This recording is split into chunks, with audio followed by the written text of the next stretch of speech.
अच्छा भैया, हम गायक कलाकार प्रमोद लाल यादव एक गीत आप लोगन के बीच में जात बा।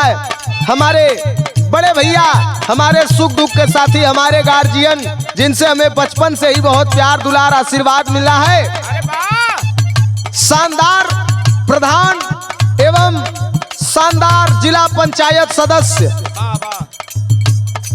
गरीबों दुखियों के मसीहा, परम आदरणीय परम श्रद्धे उमेश यादव बड़े भैया जी के सम्मान में गीत हम आप लोगन के बीच में परोस रहल बानी। और ये शिवपुर 386 के जनता का आवाज हो का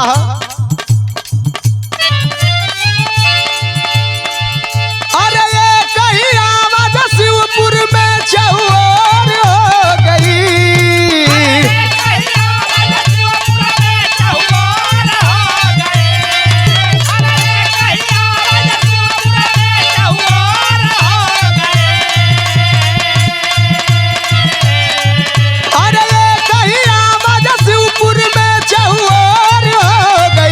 विधायक बनी है उमेश भैया नगर में शोर, विधायक बनी है उमेश भैया नगर में शोर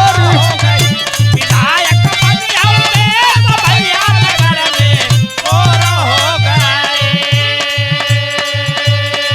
हर दुखिया गरीब असहाय का मददगार, गरीबन का जनता, गरीब जनता लोगन के भगवान और हम कलाकारों के बहुत बड़े शुभचिंतक, हर लोगन का आप यथा उचित मदद करलन, सहयोग करलन। डबल कलाकार जो हो ओके आप ऊपर की ओर उठावे का काम करलन, तरक्की की ओर ले जाए का काम करलन।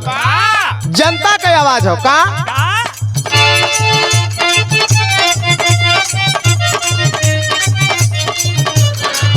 अरे 386 विधानसभा के 386 विधानसभा के हवा बहुत दुलारा,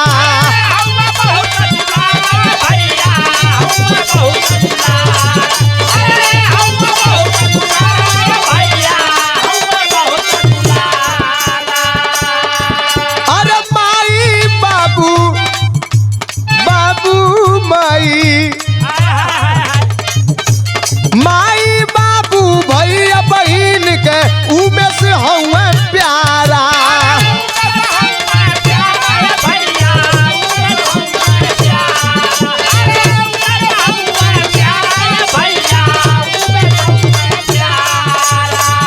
अरे सगरी जनता या बहन के ही ओर हो गई, सगरी जनता या बहन के ही ओर हो गई।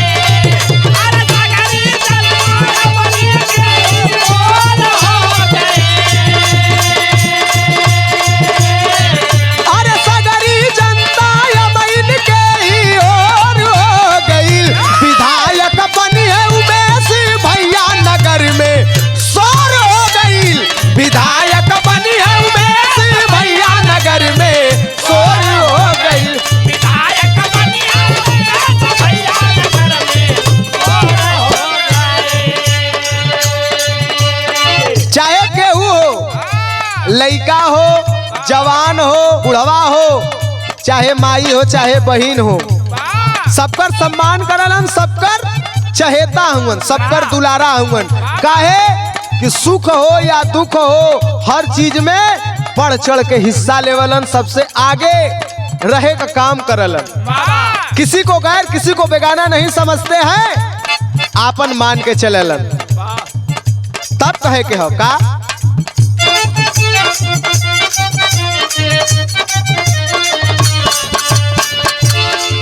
अरे सुख में दुख में, सुख में दुख में साथ रहेलन, कोई नयापन पराया।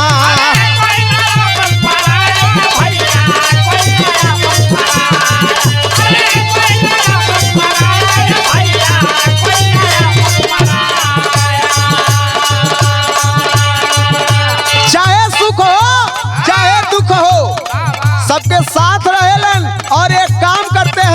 हमारे महबूब नेता, हमारे दिलों के धड़कन, राष्ट्रीय अध्यक्ष समाजवादी पार्टी अखिलेश भैया के पद चिन्हों पर चलने का काम करते हैं, उनके भी बहुत प्रिय हैं। तब कहे के बाद,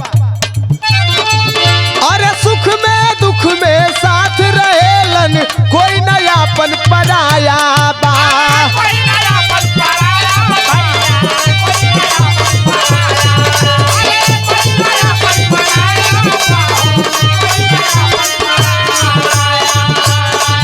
अरे सजग सिपाही, अरे सजग सिपाही समाजवादी उमेश नाम धराया बा।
हम कलाकार यही प्रार्थना करते हैं, यही दुआ करते हैं कि हमारे उमेश भैया जहां हो दिन दुना रात चौगुना तरक्की की ओर बढ़ते रहे और इसी तरह गरीब असहाय बुनकर सबका आप सम्मान करते हुए, मदद करते हुए आगे सबको साथ लेकर बढ़ते रहिए।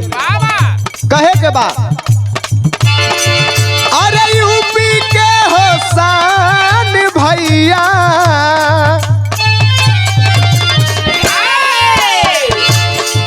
अरे यूपी के होसान भैया अखिलेश हुआ साथे।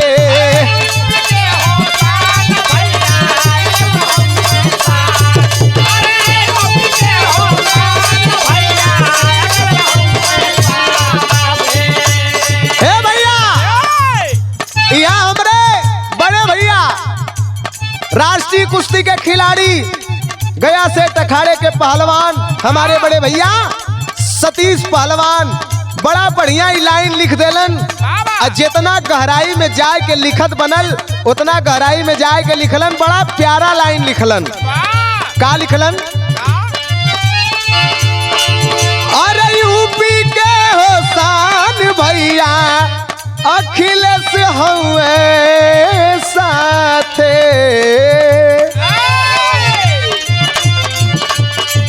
अरे शिवपुर में से यूपी अखिलेश,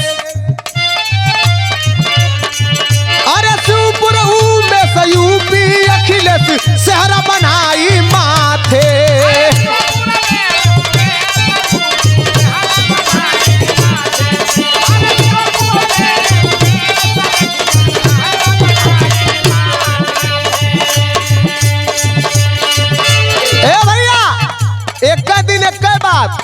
शिवपुर में सहरा बनाई हमरे उमेश भैया के और यूपी में आदरणीय हर दिलों की धड़कन अखिलेश भैया के। ऐसे कहे के बाद, अरे यूपी के होसान भैया अखिलेश हुए साथे।